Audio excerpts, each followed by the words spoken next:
Good evening, everybody. Welcome to Wild Man Creations. If this is your first time joining me, my name is Jay, and tonight we're going to make some goulash. I'm going to attempt to make it like my mom used to make it, but if you Google goulash, you're going to see 1,000 different recipes, and none of them are wrong, and there's variations on everything. Now, this is not Hungarian goulash, this is American goulash. So basically what my mom used to do is brown up a pound of ground meat, and she didn't go off of, a cup of onion and a cup of bell pepper. It's like you got an onion, you got a bell pepper, whatever it was, whatever it ended up being, that's what it was. All of the recipes that I looked at, and I don't remember my mom doing this, I think she used garlic powder probably. I'm going to use fresh garlic. I was trying to get a census on how much garlic to use. Most of the recipes I saw said 3 cloves. These cloves are not very big, so I'm probably going to do 4 or 5. I've got some tomato sauce. My diced tomatoes, I thought I had a 28-ounce can of just petite diced tomatoes. I forgot, I used it on something else. I do have 2 14-ounce cans, and these are fire roasted with garlic, and I'm going to go ahead and use those. I'm going to use just a little bit over a cup of elbow macaroni. Now again, my mom used to cook the macaroni separate and then mix it in later. I'm going to do something that she didn't do. I'm actually going to add some beef stock, and hopefully it's enough to cook the macaroni, because the macaroni is going to soak the juice up. So I'm going to add probably, I don't know, 1.5 cups or 2 cups of beef broth. I'm going to check it about, halfway in. The macaroni says to cook it for, 10 to 12 minutes to get it al dente. I'm going to look at it about 5 minutes. If it seems like it's too dry, then I'm going to dump a little bit more in there. But that's how we're going to work this tonight. I've got some olive oil to brown my ground meat in. I am going to add a little bit of Italian seasoning and just a little bit of paprika to hopefully give it a little bit more flavor. But anyway, I'm going to get all this stuff cut up and organized. You guys know how to do this. I don't need to show you. I'll get my meat browned up, and then whenever we get ready to put everything in there, the onions and the bell peppers and all that stuff, then I'll bring you back. But if you would, stick with me. We'll be right back. I appreciate it.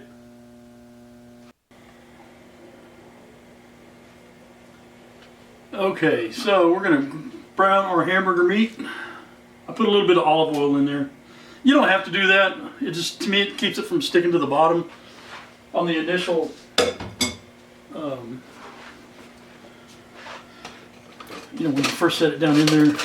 Like I said, you don't have to do that. This is what I do. I'm going to drain it anyway because I don't want all that fat in there. This is 80-20.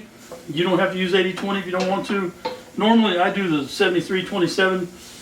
It's a lot more fatty, but I think it has better flavor. You can use the 93-7 or 96-4, whatever they got. It doesn't matter. And you could use if you wanted to, you could use ground chicken if you wanted to, or ground turkey. This is just what I had. This is what this is the way Mom used to do it. And this is one of those recipes. Kind of funny. My mom's been gone for 21 years, but this is one of those recipes that I can remember watching her make them, or make it. And like I said, she didn't measure anything that I can remember. And it was one of those meals that always came out the same. It always tasted the same. And it was one of those, good hearty, almost like a stew sort of meal for us. Anyway, I'm going to brown this, and you guys know how to brown meat. You don't need to watch me do it. This is going to take a little bit, probably 10-12 minutes, and I don't want to waste the time on the card. So anyway, I'll bring you back when it's brown and I'm going to add the onions and peppers. So if you would stick with me, we'll be right back. Okay. We're back. Dump my onions in there because there's a little bit of fat left in the bottom of the pan.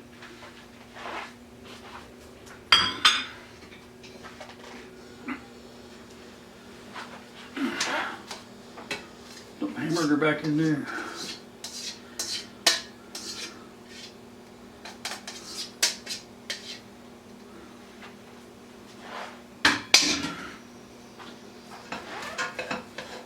Give that a stir.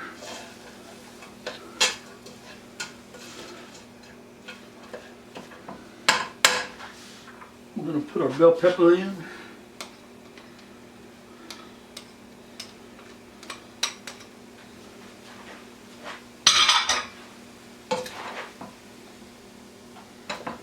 And we're just going to kind of cook this for a few minutes until the veggies get soft.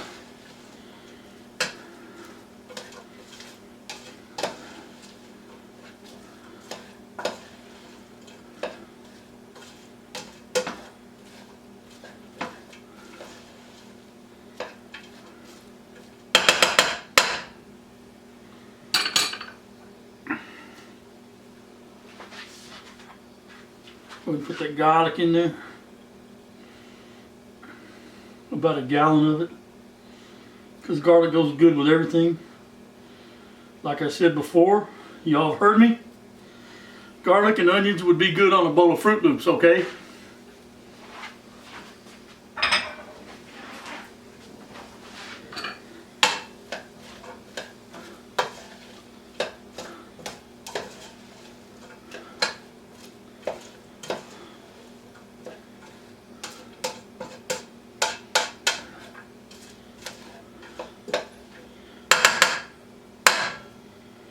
Alright, this is going to be a few minutes for these to get soft, so I'll bring you back whenever I get ready to add the rest of the stuff in there. So if you would, sit tight, we'll be right back. Okay, we're back again.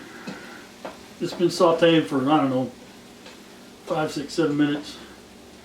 And I know what you're thinking. You're thinking a couple of things. Why did you drain all that fat off? Well, you're right, it does give it more flavor, I agree. But the fat doesn't agree with me. I get an upset stomach, that's why I drain it off. The other thing that I've preached, if you've watched my channel at all, is every time I use a bell pepper, I substitute it for a poblano. Well, you cocked the jaybird. Arrest me. This is the one time I don't, probably.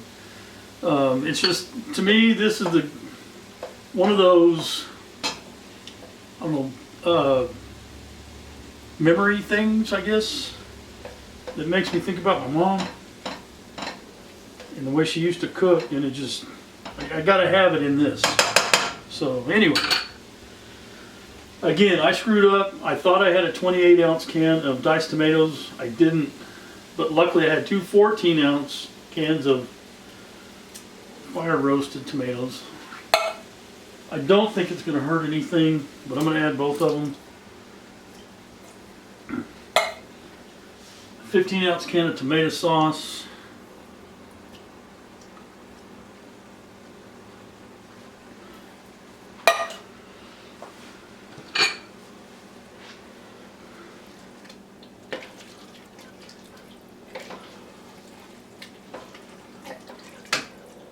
Looking good, looking good. Oh yeah, man.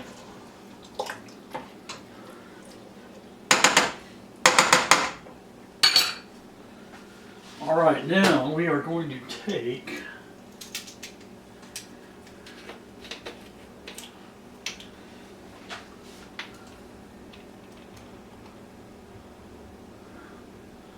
a teaspoon of paprika.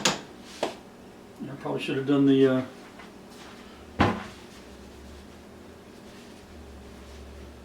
Italian seasoning first.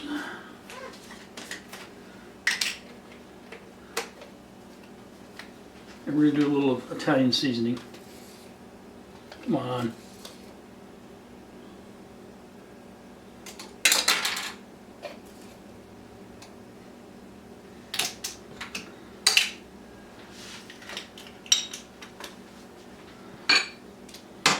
Stir it up.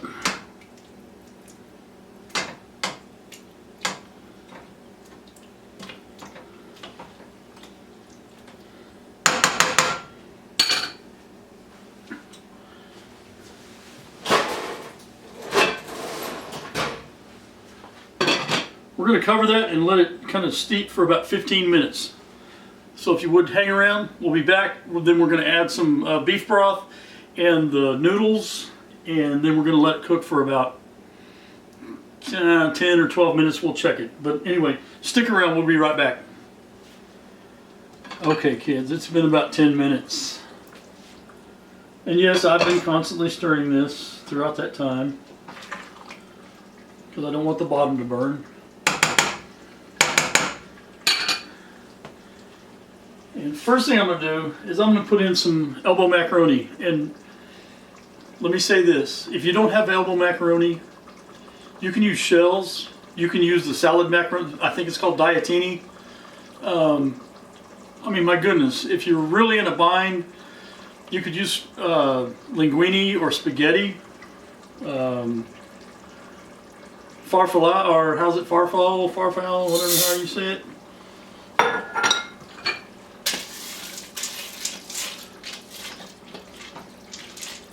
Put it in there and just, the sky's the limit. This is one of those deals that I'm sure it was made like this because that's all they had back in the day. Again, I'm going to guess, I'm going to say maybe a cup and a half.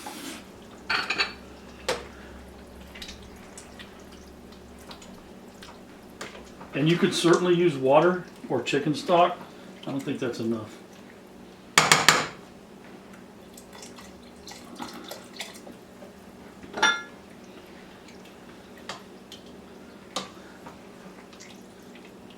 But again, this is one of those meals that, you know, I mean, like I said, you got company coming over that you weren't expecting, or, you know, heaven forbid there was a death in the family and or at church or whatever, and you were on the food committee. Cheap and easy. And that's what I'm about, cheap and easy, most of the time. I do like to splurge once in a while. Oh, don't forget, we're going to do this for 5 minutes. And we're going to check the noodles here in a little bit. But anyway, it's cheap, it's easy, it's yummy, it fills your belly.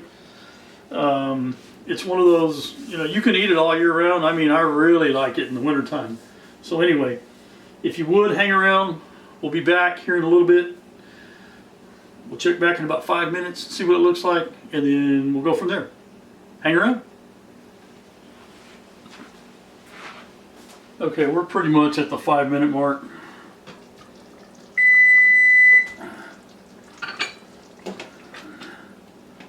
I'm not going to add any more juice, and hopefully these macaronis will soak up what's there and make it a little more, I guess, dry.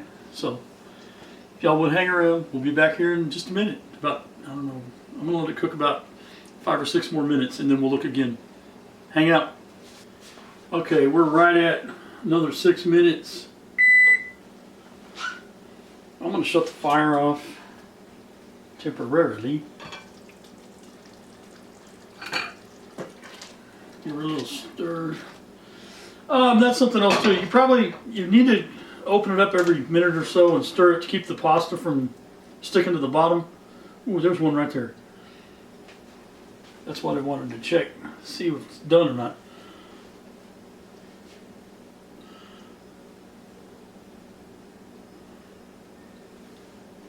Oh yeah.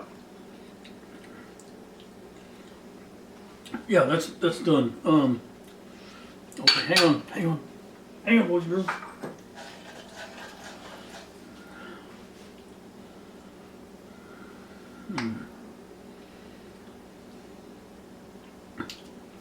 Now I've got a filibuster.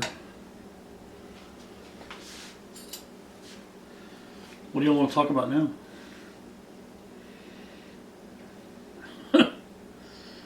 I might have to cut you off for just a minute and let this cool down. It's hotter than a $2 pistol, baby. Smells good.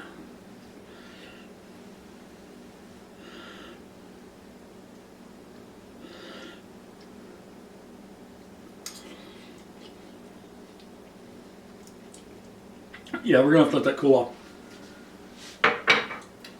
Let me come back in a couple of minutes. That's too hot. Hang around just a second. Okay, we're back. Finally cooled off. I've had a couple of bites. It was a little more soupy than I remember.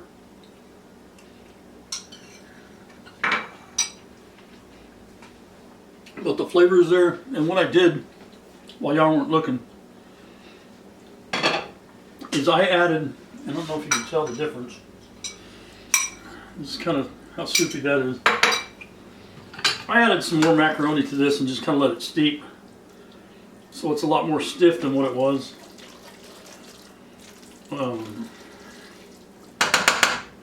Anyway, still a nice cheap meal.